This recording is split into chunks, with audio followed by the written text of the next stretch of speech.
Antes de começar a nossa retrospectiva de 2022, já quero desejar a você um excelente ano de 2023. Você que esteve junto comigo ao longo de todo esse ano, no nosso bate-papo diário por aqui. Muito obrigado, a nossa parceria significa muito. E eu agradeço de coração você permitir que eu possa compartilhar aí alguns minutinhos da sua vida, todos os dias no TikTok, no Instagram, no YouTube. Tamo junto e antes de eu entrar de sola na nossa retrospectiva 2022, um recado rapidinho do dia 10 ao dia 22 de janeiro, vai rolar a nossa semana enriquecendo em dólar para você aprender como investir no exterior com segurança, com tranquilidade e com estratégia para construção de patrimônio e também recebimento de renda passiva. Primeiro link aqui na descrição, você clica, deixa ali o seu nome e o seu e-mail e a gente vai se ver na primeira aula que vai ser no dia 10 de janeiro ao vivo, ali em fevereiro de 2020, logo no começo do ano, cara. A gente já teve aquele problemão na Ucrânia,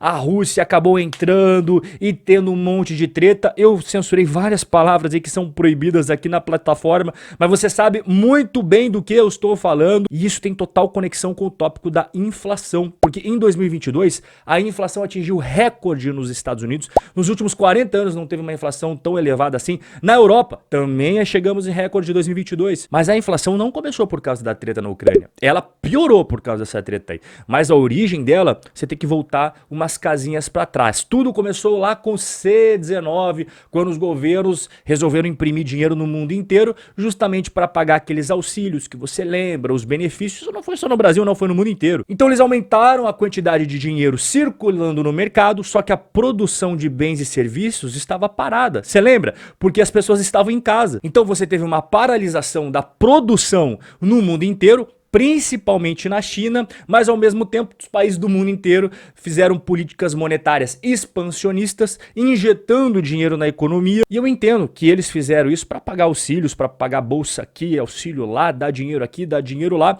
justamente para evitar que as pessoas não desmoronassem, né, as famílias e também as empresas quebrassem a rodo. Mas não dá para dizer que esse remédio não tem efeito colateral. Pelo contrário, tem efeitos colaterais bem graves. Então tinha dinheiro para as pessoas consumir, só que ao mesmo tempo estava faltando a produção daqueles bens e daqueles serviços. E a consequência você já sabe. Dinheiro, dinheiro, dinheiro, dinheiro a rodo, só que bens e serviços faltando. O que vai acontecer com o preço? O preço vai subir, vai subir, vai subir. E se for para destacar uma parte fundamental, que foi a inflação energética. Os índices de preço globais de energia, e aí você engloba o preço do petróleo, o preço do gás natural, o preço do propano, o preço do carvão, aumentou drasticamente. Quer ter uma ideia aqui, ó, em comparação com a média de 2021, os preços do gás natural na Europa aumentaram 6 vezes. Os preços da eletricidade aumentaram 78%. Aqui você está vendo o índice global de energia, que é bacana, que você vê que foi no mundo inteiro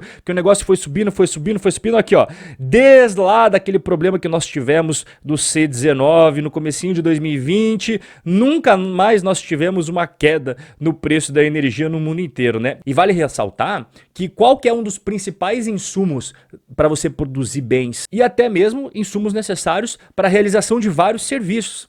É a questão da energia. A gente ainda está sofrendo as consequências de todo esse problemão que eu estou explicando para você. Dá uma olhada, eu coloquei aqui o Brasil comparado com os nossos irmãos, né, que é sempre os piores em inflação, mas também comparado com o pessoal ali da Europa e, é claro, dos Estados Unidos. Apesar desses números aqui serem normais para um brasileiro que já está acostumado com inflação mais elevada, para os europeus e para os americanos isso daqui realmente é bastante elevado. Eles não estavam acostumados com isso não. Então tá, a inflação estourou, beleza, mas como que os bancos centrais pelo mundo combatem a inflação? É aqui que entra a segunda parte aqui da nossa conversa, da nossa retrospectiva de 2022, que foi o aumento das taxas de juros nesse ano. E isso daqui tem tudo a ver com o derretimento das ações, né? A derrocada da renda variável. Calma, vem acompanhando aqui no raciocínio que eu vou ligar todos os pontos para você. A inflação bateu os recordes no mundo inteiro, beleza, isso a gente já sabe. E os bancos centrais começaram o quê? A subir agressivamente as taxas de juros. Beleza, mas por qual motivo eles fazem isso? Os bancos centrais são responsáveis por gerenciar a moeda de seus respectivos países. A função deles qual que é? É preservar o máximo que eles conseguirem o poder de compra da moeda nacional. Dá para perceber, inclusive, que o pessoal do Banco Central da Argentina Argentina e da Venezuela não passariam na nossa prova aí, no nosso teste de qualidade, né? Porque o trabalho que eles vêm fazendo não tá dando resultado. Mas enfim, aumento excessivo da inflação destrói a prosperidade econômica de qualquer país. Por quê? Porque acaba corroendo o patrimônio da população, reduz o lucro dos empresários, enfim, acaba com o país. Então se liga aqui no raciocínio. Os bancos centrais, eles têm uma relação com os bancos comerciais de seus respectivos países. Os bancos comerciais, sempre que eles precisam, eles pegam dinheiro emprestado com o Banco Central. E vira e mexe, eles sempre estão precisando. Como garantia desse empréstimo, os bancos comerciais fornecem títulos públicos daquele determinado país. O Banco Central, por sua vez, que é um superbanco, que tem poderes que nenhum outro banco tem, ele tem um desses superpoderes que é definir as suas próprias taxas de juros, ou seja, em outras palavras, ele define o custo, o preço do dinheiro. Se eles cobram taxas altas para emprestar para os bancos comerciais, quando eles vêm atrás do Banco Central para pedir dinheiro emprestado, o que os bancos comerciais vão fazer por sua vez? Eles vão repassar essas taxas mais altas quando eles vão emprestar o dinheiro para pessoas, quando eles vão emprestar o dinheiro para as empresas. Então, o seu cartão de crédito acaba ficando mais caro, o seu financiamento de carro fica mais caro, o seu financiamento fica mais caro. Como consequência, aumento da taxa de juros por parte do Banco Central acaba encarecendo o crédito nos bancos comerciais e isso acaba gerando uma queda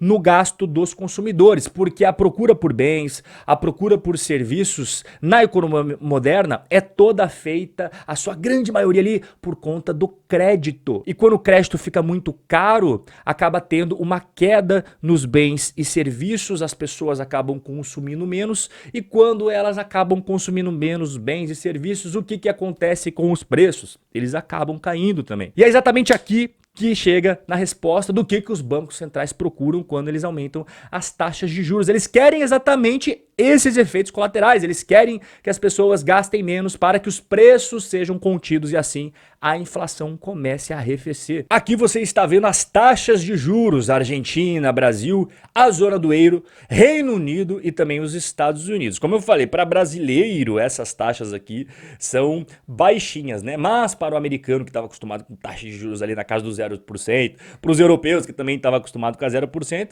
isso daqui eles acabaram sentindo na pele. Mas o que acontece quando as taxas de juros são jogadas lá para cima? O preço das ações, fundos imobiliários, até a própria renda fixa devido à marcação do mercado, enfim, tudo ligado a investimentos acaba despencando. E por que eles acabam caindo? Eu vou te explicar melhor. Primeiramente, o aumento das taxas de juros, como eu te falei agora, expliquei, né? Acaba freando o consumo das pessoas. Ou seja, os produtos e serviços oferecidos pelas empresas que possuem ações negociadas na bolsa de valores vão vender menos. Ou seja, essas empresas vão ganhar menos dinheiro, vão lucrar menos. O segundo ponto é que essas empresas da bolsa, elas possuem dívidas. E não é pecado ter dívida, eu sempre menciono isso aqui nos vídeos, desde que bem gerenciado. E a maioria absoluta das empresas do mundo inteiro que são negociadas nas bolsas tem dívidas. Só que quando tem aumento das taxas de juros, essas empresas acabam pagando mais em despesas financeiras. Ou seja, elas gastam mais com o pagamento dos juros de seus empréstimos. Quanto mais ela paga de juros, menos vai sobrar do resultado operacional para virar lucro. O terceiro ponto é que a renda fixa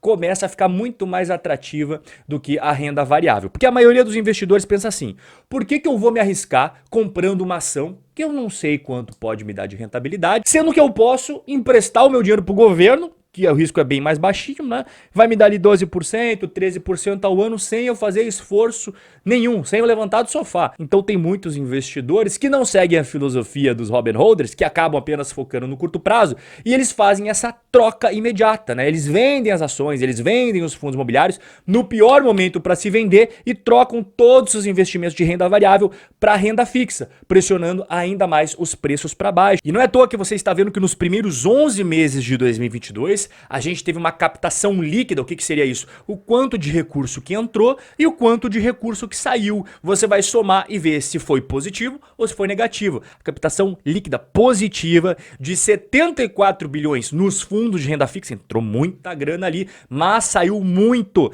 de fundos multimercados, 83 bilhões, e fundos de ações também saiu muito, 66 bilhões, exatamente como eu te expliquei agora há pouco. E tem o quarto e último último ponto que explica a queda no preço aí das ações, que é o valuation que o mercado faz. Existem várias formas de fazer valuation, tá? Só que uma das mais comuns, das mais utilizadas pelos analistas é fluxo de caixa descontado. Ou seja, o analista, ele vai projetar o quanto que ele acha que aquela empresa vai ter de receita, o quanto que ela vai ter de lucro, o quanto que ela vai gerar de caixa em 2023, em 2024, em 2025, em 2026. E ele vai trazer esses valores projetados no futuro a valor presente utilizando uma taxa de desconto. Quanto mais altas as taxas de juros, mais prejudicado vai ser o valuation da empresa. Em outras palavras, o preço acaba ficando menor. Então, quando você soma tudo isso que eu te expliquei até agora, você consegue perceber o porquê que foi um ano bastante difícil aí